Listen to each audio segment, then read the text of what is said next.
Senator Judge Padilla, sir, what is your pleasure? Maraming salamat po sa ating tagapamahalang hukom at sa ating pong ginoong Pangulo. Nais ko lamang pong basahin ng napakaigsing manifestasyon po. The gentleman may proceed with his manifestation. Maraming salamat po. A'udhu billahi minash shaitanir rajim. Bismillahirrahmanirrahim. Alhamdulillah rabbil alamin. Aming mga kasama, ako po'y humihingi ng paumanhin sapagkat ito pong nakaraang linggo, lumabas po sa mga balita na may aligasyon na ako daw po ay hindi sumusunod sa batas. Ito po ay nakalulungkot para sa isang senador, sa isang senator judge, ang masabihan na hindi sumusunod sa batas. Samantalang nung tayo po ay merong mahal na saksi dito, pinaalala po natin sa kanya na harapin ang batas. Noong nakaraang linggo, ang atin pong kaibigan na ombudsman, ang sinabi po ng mahal na ombudsman na ako daw po ay hindi sumunod sa kanilang pasabi na mag-file ng aking counter affidavit. Nakakalungkot po ito sapagkat hindi po ito totoo. Inaamin ko po sa inyo kung ICC lang, hindi po talaga ako susunod. Hindi ako magpapasakop sa ICC. Pero dahil ginagalang ko po ang ombudsman, dahil siya po ay aking kaibigan na itinuturing, dahil nagkaroon na po kami ng napakahabang kwentuhan sa aking opisina nung siya po ay kalihim ng hustisya, nag-file po kami. Ito po, hawak ko po ang original. Dahil sa akin po, importante ang original. Ito po ang original, nakalagay po dito. Nag-file ako. Nakalulungkot po na pati ang media ay nakikisama sa ganitong klaseng propaganda na ang isang senador ay hindi sumusunod sa batas. Isang senator judge. Ito po, maaari ko po kayong bigyan ng kopya, mga mahal kong kasama, para mapatunayan na hindi ko po kayo ilalagay sa kahihiyan. Ako po ay nag-submit ng aking counter affidavit. At ganun din po, humihiling din po ako sa aking mga kasama, lalong-lalo na po sa aking kaibigan, Ginoong Pangulo, na sa mga ganitong pagkakataon, hinihingi ko po na tulungan din po ninyo kami. Na maipaliwanag din po namin sa media na meron din po kaming mga pagkakataon na ipagtanggol din ang aming sarili at kami wag husgahang kagad na kami hindi sumusunod sa batas. Yun lamang po, Ginoong Pangulo at tagapangulong hukom. Maraming salamat. Senators Erwin Tulfo, Senator Judge Alan Cayetano, thereafter Senator Judge Tito Soto are recognized. What is your pleasure, Senator Judge Erwin Tulfo? Mr. Presiding Officer, Senate President, ladies and gentlemen. This impeachment court was established to try the Vice President of the Republic. Ang punto ko po rito, kasi napapansin ko po ilang araw na nagagamit po natin ang impeachment court, ang oras po ng impeachment court sa pagpapaliwanag. Naintindihan ko po ang posisyon ng aking kaibigan, si Senador Robin Padilla. Yung kanya pong frustrations. Pero gusto ko lang po sana ipaalala sa ating presiding officer, sa ating pong Senate President, at matanong, ano po ba ang ating ginagamit na rules ngayon? O pwede po ba yung mga problema po labas sa impeachment court na ito o labas sa kaso ng Vice President ay dadalhin natin dito? Di po ba ang korte na ito na itatag para po sana kay Vice President at kay Vice President lamang? mga ebidensya, mga testimonya, mga pahayag patungkol lamang po sana sa impeachment ng Vice President. Kasi dito pong mga nagdaang araw, Mr. Presiding Officer, Senate President, mga kasama, napansin ko po na nagagamit ang oras po ng impeachment court sa pagtatanggol po ng mga nakaraang araw ng sarili ng ilan sa mga kasamahan natin sa mga akusasyon. This is not the right forum and the right venue and not the right time to explain your situation. Kung gusto po ninyong mag-eksplika ng inyong mga saloobin, problema, maaari naman po ninyong gawin yan sa labas po ng oras ng impeachment court. Maaari pong sa press conference, nandyan naman po ang Senate media. Anytime po, nandoon sila sa Senate briefing room, press briefing room.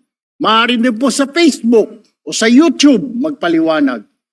Huwag po nating gamitin ang oras ng impeachment court sa pagpapaliwanag o sa pagtatanggol ng ating mga sarili simula pa po noong nakaraang linggo.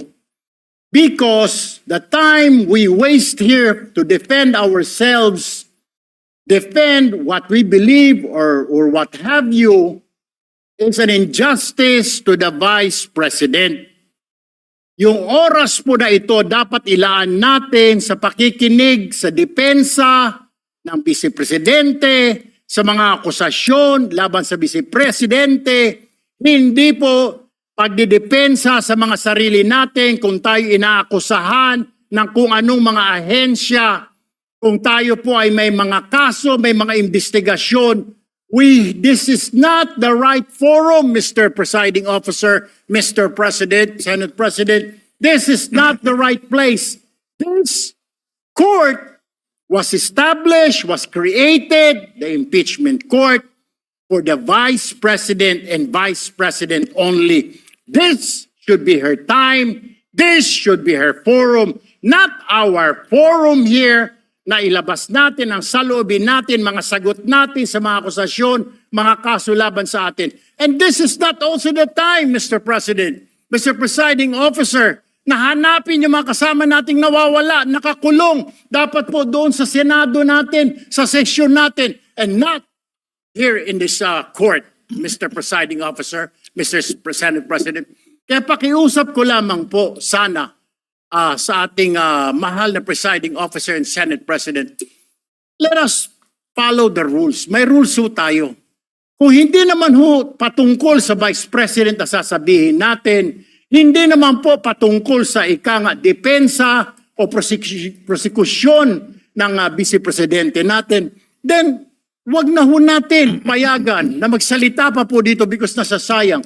Because every minute, every hour that we waste away from the defense or from the prosecution of the case of the Vice President, it is injustice.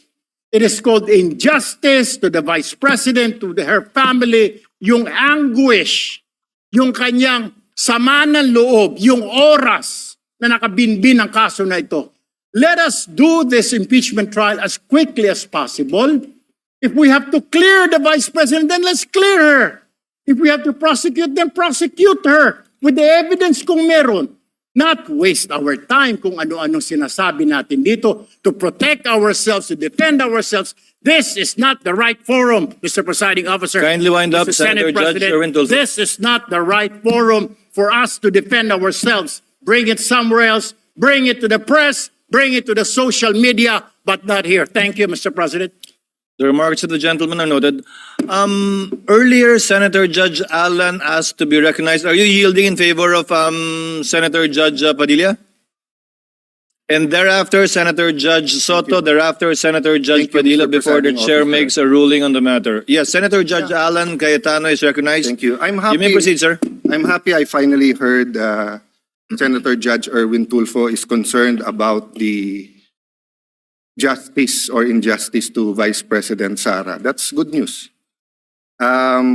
Regarding the waste of time here, sabi ni Senator Joker Arroyo, it is useless to argue a legal point with a non-lawyer. when Senator Marcoleta brought that up here, nagkaroon ng commotion. Senator Miriam stood up here many times and said, kaya ka nga nagpo 4 years na law school at nagbabar. So let me give my own interpretation. The impeachment court is formed with lawyers and non-lawyers. And we interact, and it's for everyone, and we're equal. But if there's an engineer here or a doctor, and they talk about medical principles, I have to either study and argue on medical principles. Hindi ko pwedeng sabihin, hindi, ganito lang yan, logic lang yan, etc. Diba? So, ang legal principle natin today is simple, integrity ng court. So, allow me to mention that to the people and help educate my colleague here. The integrity of the court and the justices or judges is always relevant. So if the Supreme Court or COMELEC, Court of Tax Appeals, Sandigan Bayan is being heard and the judges are being threatened, you give them time. So we cannot take the impeachment out of context. May nangyayaring flood control scandal, may nangyayaring gulo sa Team Unity na hindi na united ngayon. We consider Senator Marcoleta and Senator Jinggoy political prisoners, weaponized yung Blue Ribbon Committee at weaponized yung ano. So Mr. President, hindi tama na sabihin na I wasn't, after we brought up the problem with NBI, they doubled down, naggumawa pa ng task force. I mentioned 2 colleagues sa Salian. I didn't accuse them. Sabi ko lang, just like Vice President Sara, just because tumaas ang Salian, can we already ask for the BIR, for the AMLA and the bank accounts? So sabi ko, yan ang i-discuss namin sa Monday. Nag-react na, nag-accuse. I did not take up your accusations here today. Si Secretary Vince Dizon, 3 beses na nag-verify sa Taguig. Sinabi na 3 beses na walang ghost. Ngayon, i-verify ulit. I wasn't going to bring that up, but then i-question ninyo si Senator Padilla. It was all over the news na hindi niya inintindi or he snubbed the ombudsman. I was going to stand up before Senator Erwin stood up just to say, may registered mail. So nung una pa lang, 5 minutes si Senator Tulfo. So I'll take the 5 minutes also if you don't mind. The gentleman may proceed and kindly be mindful of the time. Yes, I will now. So I'm just saying, Senator Padilla just stood up to say, sumusunod siya sa batas. Tapos, kaya humaba to dahil nga hindi importante ata dito yung integrity ng judge. Lastly, kaya sinabi kong it's useless to argue a legal point. Ilang beses ko na narinig dito. It's our job to clear or prosecute the Vice President. Hindi po. It's our job to try and to decide. It's the prosecution's job to try to prosecute, and it's the defense job to convince us na wala. Our job is to try and to decide. And when you decide, you acquit or you convict. Why is that important? These are legal terms. Hindi pwedeng yung nanonood na law student ngayon sasabihin, trabaho pala ng judge to clear or to prosecute. Thank you, Mr. Presiding Officer, Mr. Senate President. Thank you, Senator Judge Alan Cayetano. His remarks are noted. Senator Judge Soto, thereafter, Senator Judge Padilla, thereafter, the presiding officer shall make a ruling. You may proceed, sir. You have 2 minutes. Yeah, thank you, Mr. President, the presiding officer. I do not have 4 years of law, but I have 29 years of lawmaking. And I move that the manifestations of that we have heard be referred to the Senate proper. We will act on it at the proper time, Your Honor. Thank you. Your remarks are noted. Senator Judge Padilla is recognized. You may proceed, sir. You have 2 minutes. Maraming salamat po, aming tagapamahalang hukom.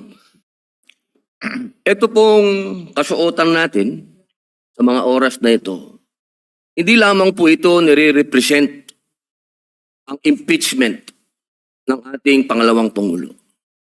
Ang nire-represent po nito ay ating karapatan bilang mga Pilipino at unang-una na ang due process.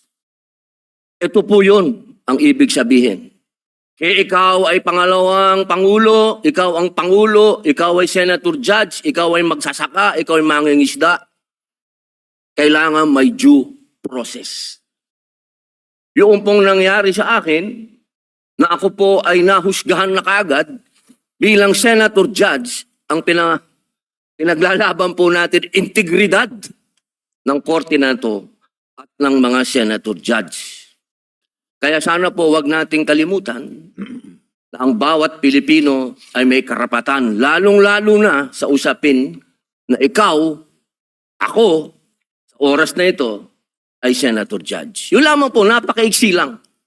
Due process, mga mahal kong kaibigan, mga mahal kong kababayan, maging prosecution, maging defense, sa ating lahat, wag nating kalimutan, pantay-pantay tayo sa batas. Maraming salamat po.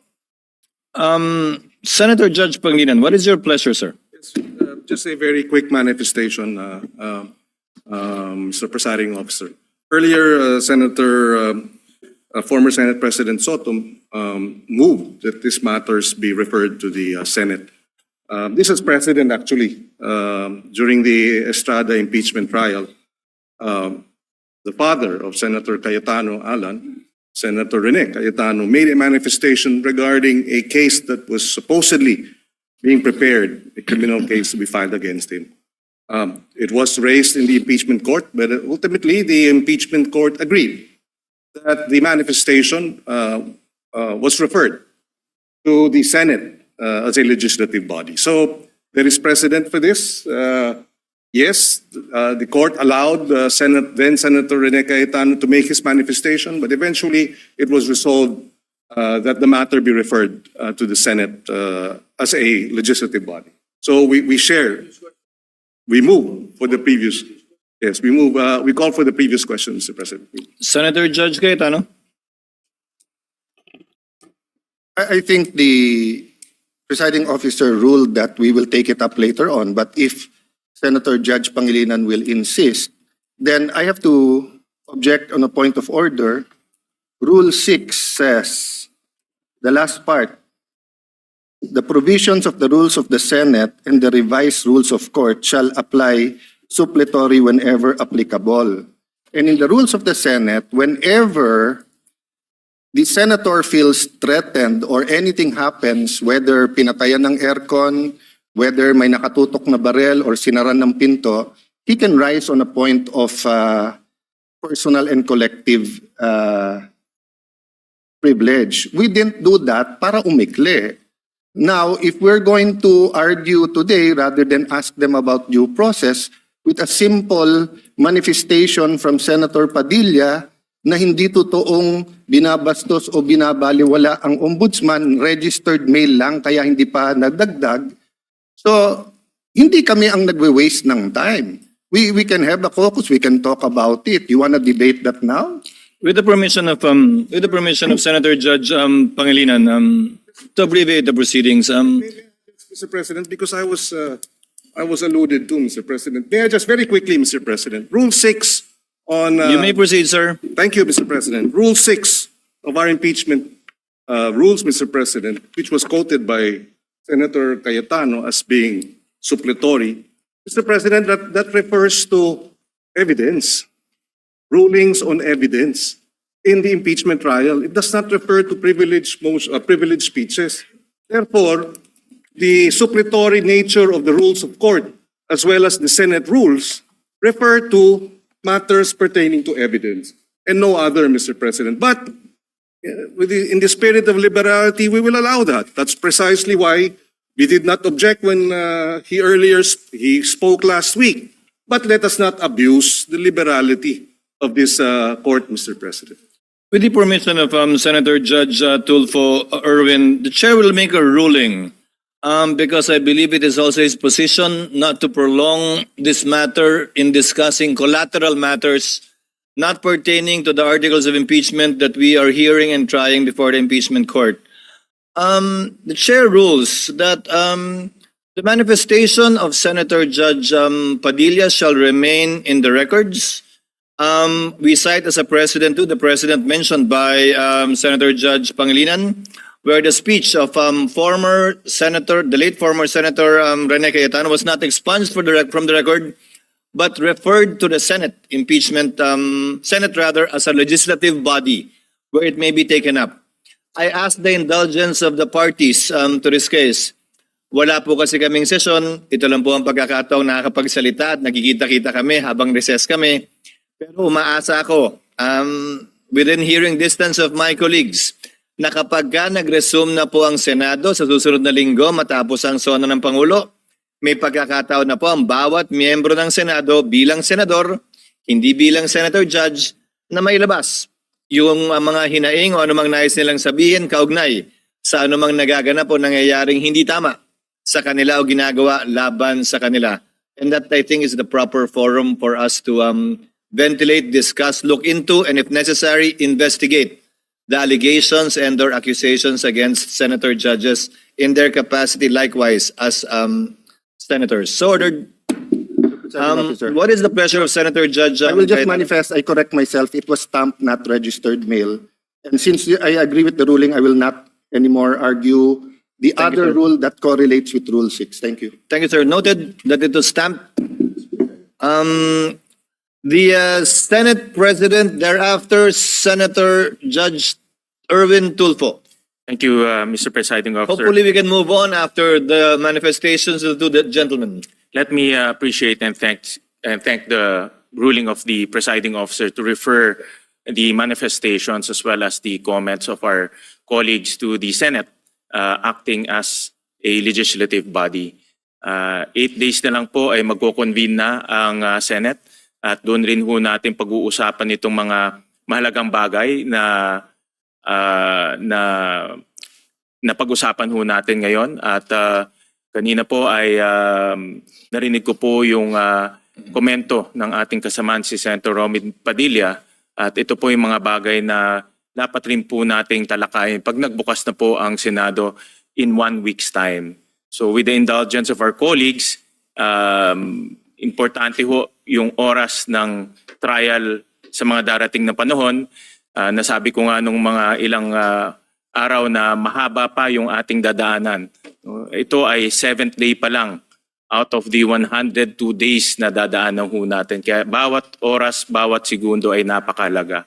At nagpapasalamat po ako sa ating mga kasamahan dahil po sa kanilang masusing